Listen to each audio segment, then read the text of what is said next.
नमस्कार, मी अरुण आणि आपण पाहत आहात 7 स्टार न्यूज।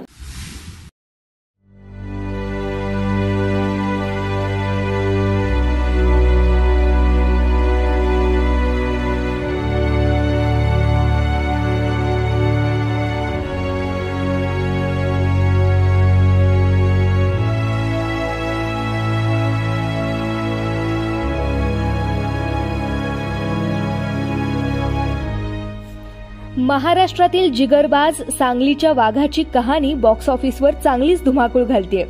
कार्तिक आर्यनच्या बहुचर्चित चंदू चॅम्पियन सिनेमात ज्या व्यक्तीची कथा सांगितलेली आहे ती भारताला पॅरालिम्पिकमध्ये पहिलं सुवर्ण पदक मिळवून देणाऱ्या मुरलीकांत पेटकर यांची आहे।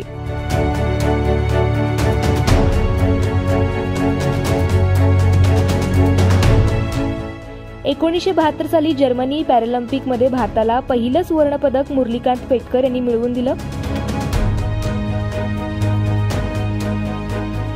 मुरलीकांत पेटकर हे मूळचे सांगली जिल्ह्यातील इस्लामपूरमधील आहेत। सध्या ते पुण्यात स्थायिक असतात। पेटकर यांनी केवळ भारतासाठी गोल्ड मेडल जिंकलं नाही तर पॅरालिम्पिक स्विमिंगमध्ये एक विश्व रेकॉर्ड बनवला आहे। मुरलीकांत पेटकर यांचे योगदान पाहता 2018 मध्ये भारत सरकारने त्यांना पद्मश्री पुरस्काराने गौरवलं। सांगली जिल्ह्यातील इस्लामपूर येथे मुरलीकांत पेटकर यांचा जन्म झाला। लहानपणापासून त्यांना कुस्तीची आवड होती। मुरलीकांत यांनी पुण्यात आर्मी बॉईज येथून शिक्षण घेतले। सुरुवातीला सैन्यात हॉकी खेळणं सुरू केलं, परंतु फायनल टीममध्ये त्यांचं सिलेक्शन झालं नाही। त्यानंतर मुरलीकांत पेटकर यांनी बॉक्सिंगची सुरुवात केली। बॉक्सिंगमध्ये मुरलीकांत यांनी अनेक पदके जिंकली। 1964 साली जपानमधील आयोजित बॉक्सिंग स्पर्धेत मुरलीकांत पेटकर यांना सिल्वर मेडल मिळाले, परंतु 1965च्या भारत-पाकिस्तान युद्धानंतर त्यांचं आयुष्य संपूर्ण बदललं। 1965 साली भारत-पाकिस्तान सीमेवर संध्याकाळी 4 वाजता अचानक पाकिस्तानकडून हल्ला झाला।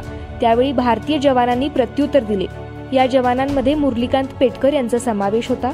शत्रूशी लढता लढता मुरलीकांत पेटकर यांच्या डोक्यावर पाठीवर गोळ्या लागल्या। त्यात ते गंभीर जखमी झाले। जवळपास 1-1.5 वर्ष ते कोमात होते। त्यांना त्यांचे नावही आठवत नव्हते, परंतु मृत्यूशी झुंज त्यांनी जिंकली होती। आयुष्यभरासाठी ते दिव्यांग झाले, मात्र मुरलीकांत पेटकर यांनी कधीही हार मानली नाही। त्यांनी स्विमिंगमध्ये उतरण्याचा निर्णय घेतला। तिथूनच त्यांचा पॅरालिम्पिक गोल्ड मेडल जिंकण्याचा प्रवास सुरू झाला। मुरलीकांत पेटकर सांगतात की गावी मी शाळेत जाताना रस्त्यात कुस्तीचा आखाडा लागायचा। त्या ठिकाणी मोठमोठ्या पैलवानाला पाहायचो। तिथेच मी कुस्ती खेळायला शिकलो। गावात कुस्तीच्या स्पर्धेत जिंकल्यानंतर 1 पैसा मिळायचा। 60च्या दशकात ग्रामीण भागात ही खूप मोठी गोष्ट होती। 1965ला भारत आणि पाकिस्तान यांच्यात युद्ध सुरू होतं। आम्ही काश्मीरला होतो। मला गोळ्या लागल्या। एक गोळी माझ्या हाडात घुसली, ती आजही तिथेच आहे। गोळ्या लागल्याने मी डोंगरावरून खाली पडलो। त्यानंतर सहकार्यांनी हॉस्पिटलला नेले। तिथे मला माझं नावही आठवत नव्हतं। त्यानंतर कमरेखालून मला पॅरालाइज झाल्याचं डॉक्टरांनी सांगितलं, असं मुरलीकांत पेटकर यांनी म्हटलं। गावातील सरपंचाच्या मुलाला कुस्तीत हरवलं, त्यामुळे मुरलीकांत पेटकर यांना अपमानित व्हावं लागले। त्यातून त्यांनी कुटुंबासह गाव सोडून दिले। या अपमानानंतर मुरलीकांत पेटकर भारतीय लष्करात दाखल झाले। लष्करातही मुरलीकांत पेटकरांनी त्यांचं कौशल्य दाखवलं। त्या ठिकाणी बॉक्सिंग शिकले आणि 1964 मध्ये टोकियो येथे पेटकरांनी बॉक्सिंगमध्ये मेडल मिळवलं होतं। भारताचे माजी क्रिकेटर विजय मर्चंट यांनी मुरलीकांत पेटकरांना पॅरालिम्पिक खेळात पोहोचवलं।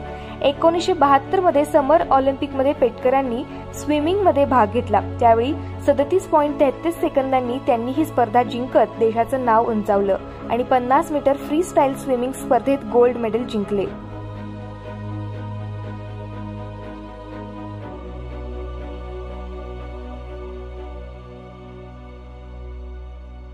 ब्युरो रिपोर्ट 7 स्टार न्यूज, विटा।